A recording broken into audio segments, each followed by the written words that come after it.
Hello, my dear student. Happy New Year. প্রিয় শিক্ষার্থীবৃন্দ, 2021 সালে আজকে তোমাদের সাথে প্রথম ক্লাস অনুষ্ঠিত হতে যাচ্ছে। আশা করি তোমরা সবাই ভালো আছো। তোমরা প্রত্যেকে ভালো থাকো, সুস্থ থাকো, এটা সব সময় আমরা কামনা করি। আর তোমরাও আমাদের জন্য কামনা করবা যাতে আমরা সুস্থ থাকতে পারি এই বৈশ্বিক মহামারীতে, যাতে আমরা সবাই সুস্থ থেকে এই মহামারী থেকে যাতে তাড়াতাড়ি মুক্তি লাভ করতে পারি, এটা আমরা সবাই কামনা করব এবং স্বাস্থ্যবিধি মেনে চলব যাতে নিরাপদে নির্বিঘ্নে নিজে এবং পরিবারকে এবং দেশকে সুরক্ষিত করতে পারি। তো শিক্ষার্থীবৃন্দ, তোমরা 2020 সাল অতিক্রান্ত করে এখন 2021 সালে পদার্পণ করেছ। তো তোমাদেরকে গত বছর আমি যতটুকু পড়িয়েছি তার পরবর্তী যেটুকু বাকি আছে সেখান থেকে আমি আমার ক্লাসটা আরম্ভ করব। তো গত বছর আমি তোমাদেরকে ষষ্ঠ অধ্যায় অর্থকথা সম্পর্কে আমি পড়িয়েছিলাম। আজকে আমি নির্ধারণ করেছি তোমাদের জন্য সপ্তম অধ্যায় নিব্বানা। ওকে শিক্ষার্থীবৃন্দ, তোমরা সবাই মনোযোগ দিয়ে বইটা হাতে নাও এবং দেখো, মনোযোগ সহকারে উপলব্ধি করার চেষ্টা করো। আজকের বিষয়বস্তুটা হচ্ছে নিব্বানা। নিব্বানা উপরে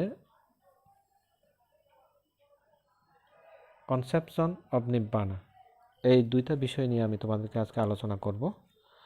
আশা করি তোমরা সবাই মনোযোগ দিয়ে ক্লাসটা উপভোগ করবা। তো শিক্ষার্থীবৃন্দ, আমি এখন আরম্ভ করতে যাচ্ছি। নিব্বানা। The life of beings is confined to the chain of birth and death and closely tied to the relationship of cause and effect.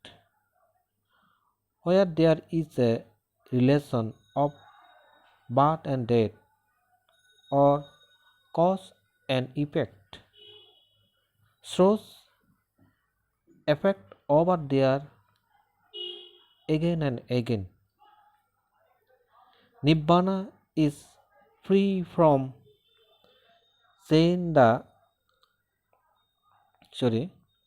Nibbana is free from the chain of birth and death,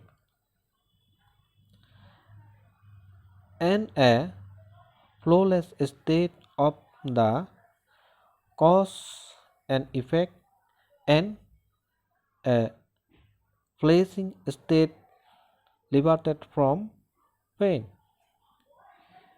Nibbana is a transcendental condition which is difficult to express in language. As Nibbana does not come out of a cause, it is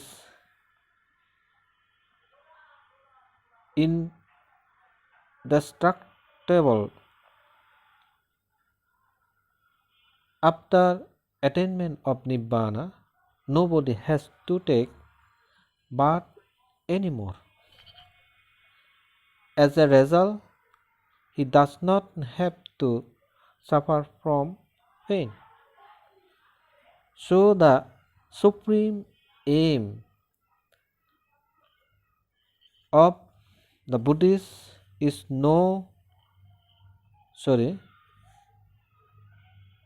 the Buddhist is to attain Nibbana.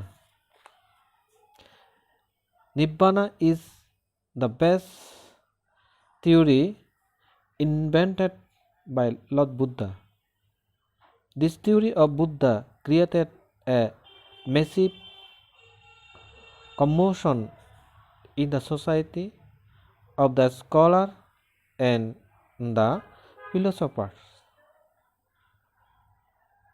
The way of lamp drive out the darkness and illuminates all directions. In the same way, the theory of Nibbana of Lord Buddha has been enlightening innumerable people with the light of knowledge, driving out the darkness of their mind for years. It has been quenching the craving of innumerable people and has been eradicating suffering.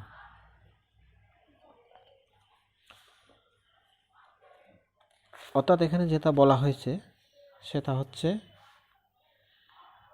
জীবের জীবন জন্ম মৃত্যুর শৃঙ্খলে আবদ্ধ এবং কার্যকারণ সম্বন্ধ সঞ্জাত। যেখানে জন্ম মৃত্যু বা কার্যকারণ সম্বন্ধ আছে সেখানে দুঃখ বারবার আঘাত হানে। বুঝতে পেরেছ? নির্বাণ হচ্ছে জন্ম মৃত্যুর শৃঙ্খল মুক্ত, কার্যকারণ প্রবাহরুদ্ধ এবং দুঃখমুক্ত এক সুখকর অবস্থা। নিব্বাণটা হচ্ছে কি? সমস্ত দুঃখ থেকে মুক্তি লাভ করে এক পরম সুখকর অবস্থা। নির্বাণ এক অলৌকিক অবস্থা যা ভাষায় বর্ণনা করা কঠিন। নির্বাণ যদিও বা সুখকর আমরা বলতেছি, এটা ভাষায় বর্ণনা করা অনেক কঠিন। নির্বাণ কারণসম্মত নয় বিদায় অবিনশ্বর, অর্থাৎ নির্বাণটা কোনো কারণসম্মত নয়, এই কারণে এটা হচ্ছে অবিনশ্বর। আর প্রত্যেকটা বস্তু বা পদার্থ এগুলি সব নশ্বর মানে অনিত্য। নির্বাণ লাভের পর আর জন্মগ্রহণ করতে হয় না, ফলে দুঃখ ভোগ করতে হয় না। তাই বৌদ্ধদের পরম লক্ষ্য হচ্ছে নির্বাণ।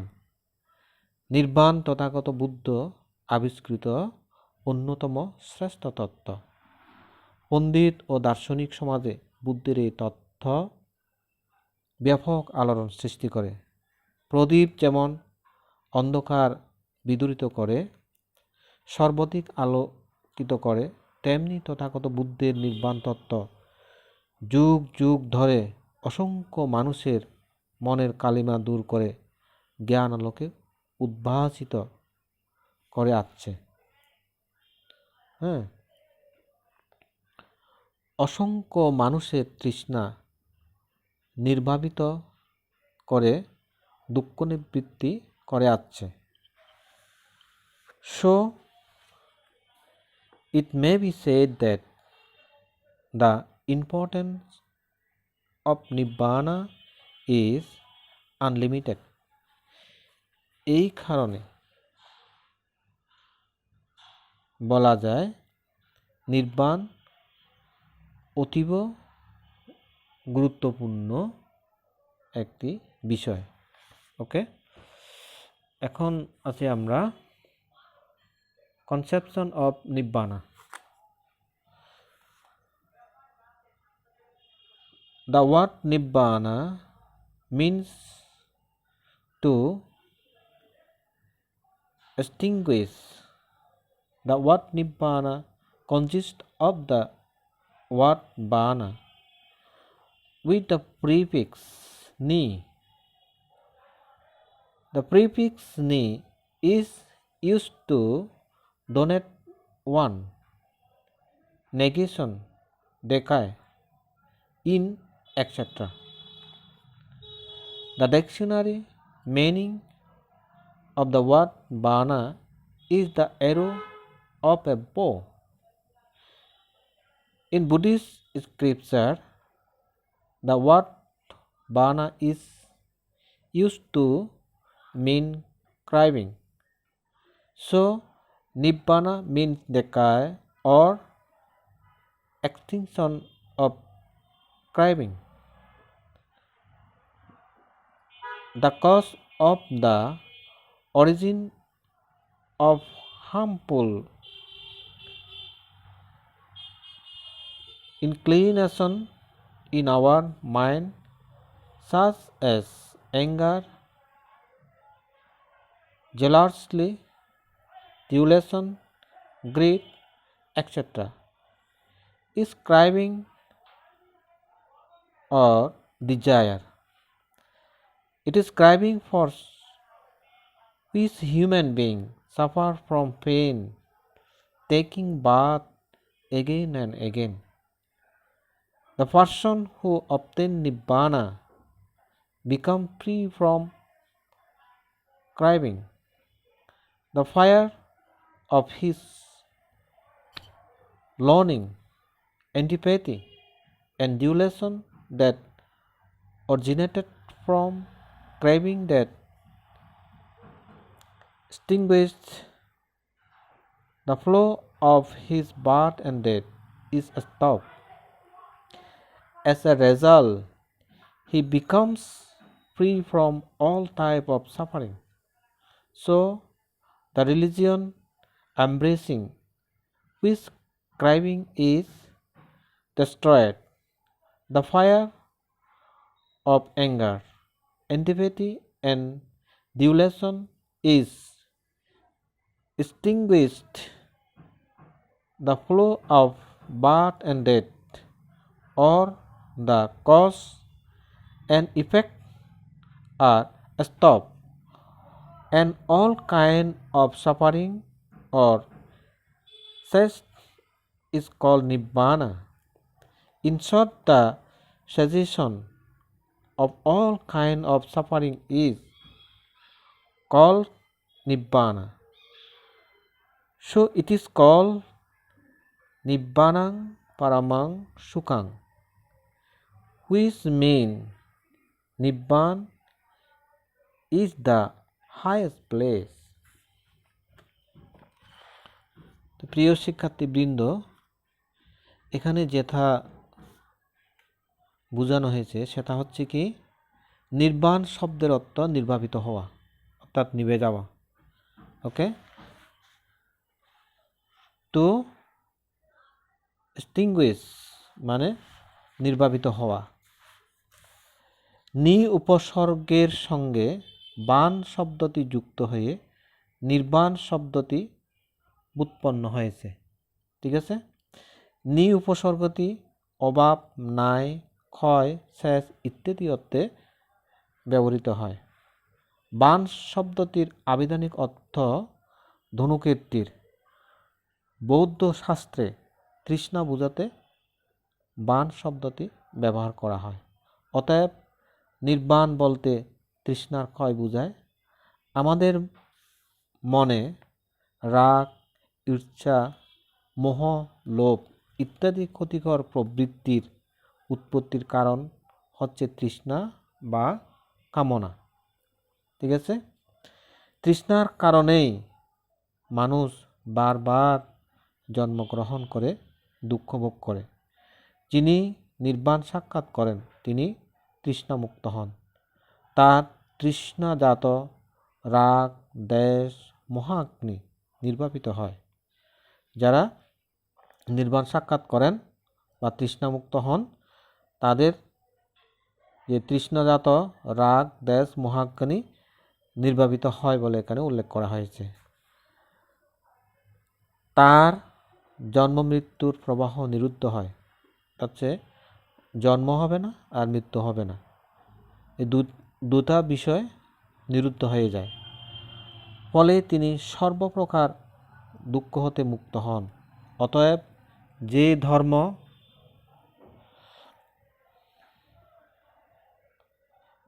প্রত্যক্ষ করলে তৃষ্ণা ক্ষয় হয়, রাগ দেশ মহাগ্নি নির্বাপিত হয়, জন্ম মৃত্যুর প্রবাহ বা কার্যকারণ নিরুদ্ধ হয় এবং সর্বপ্রকার দুঃখের নিরোধ হয়, তারই নাম নির্বাণ।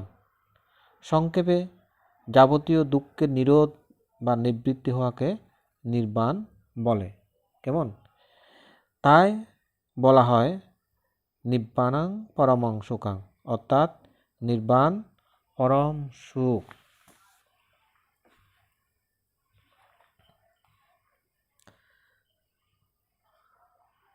Nibbana is an experience beyond human senses.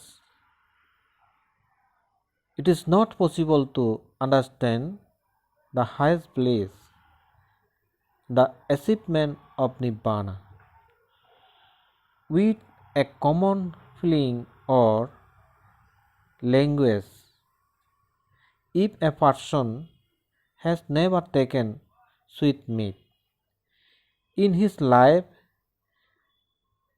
is it possible to make him realize the taste of sweet meat only through description?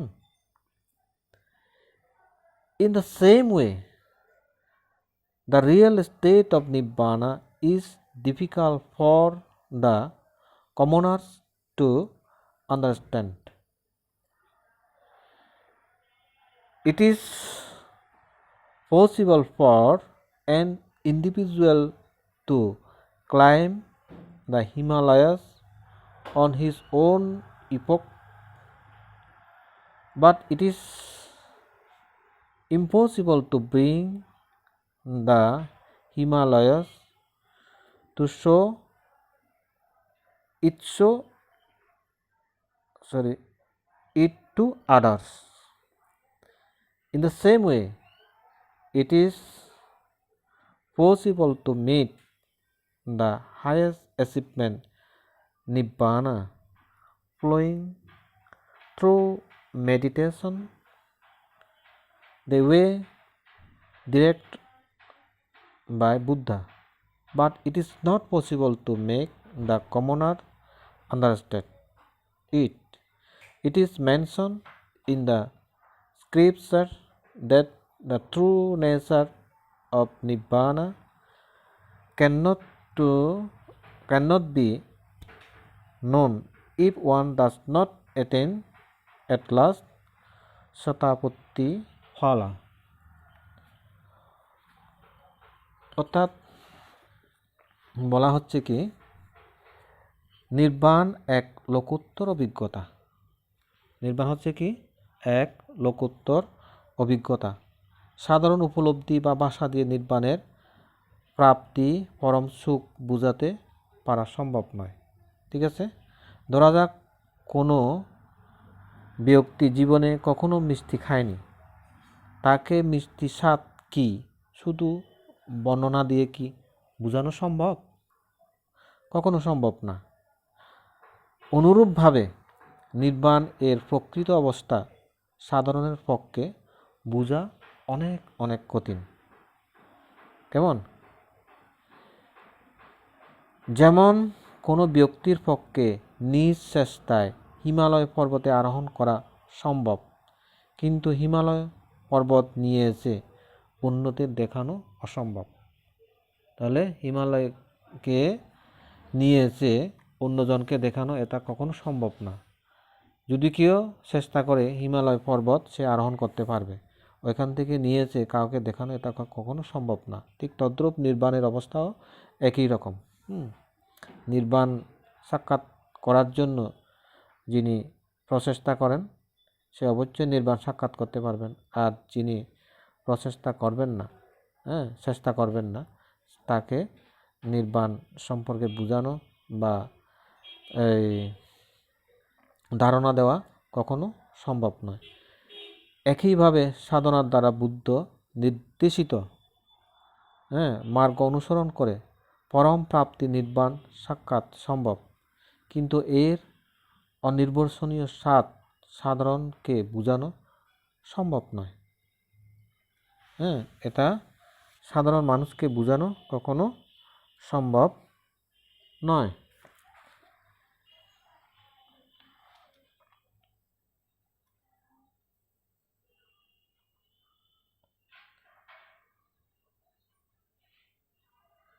শাস্ত্রে উল্লেখ আছে যে ন্যূনপক্ষে শ্রোতাপত্তি ফল অর্জন না করলে নির্বাণের স্বরূপ অবগত হওয়া যায় না। তার মানে কি, ন্যূনপক্ষে যারা শ্রোতাপত্তি ফল লাভ করবে না তারা কখন নির্বাণ সম্পর্কে জানতে পারবে না। বৌদ্ধ ধর্মের যে 4টা জ্ঞানের স্তরের কথা বলা হয়েছে, শ্রোতাপত্তি, সকৃতাগামী, অনাগামী ও অরহৎ, এই 4টা স্তর থেকে ন্যূনপক্ষে শ্রোতাপত্তি ফল লাভ করতে হবে, তখনই সে নির্বাণ সম্পর্কে উপলব্ধি করতে পারবে, ধারণা করতে পারবে। ঠিক আছে, তো প্রিয় শিক্ষার্থীবৃন্দ, আজকে এই পর্যন্ত তোমাদেরকে পড়ানো হলো। তোমরা সবাই ভালো থাকো, সুস্থ থাকো, এরূপ কামনা করে আমার এই ক্লাস আজকে শেষ করছি। ধন্যবাদ সবাইকে।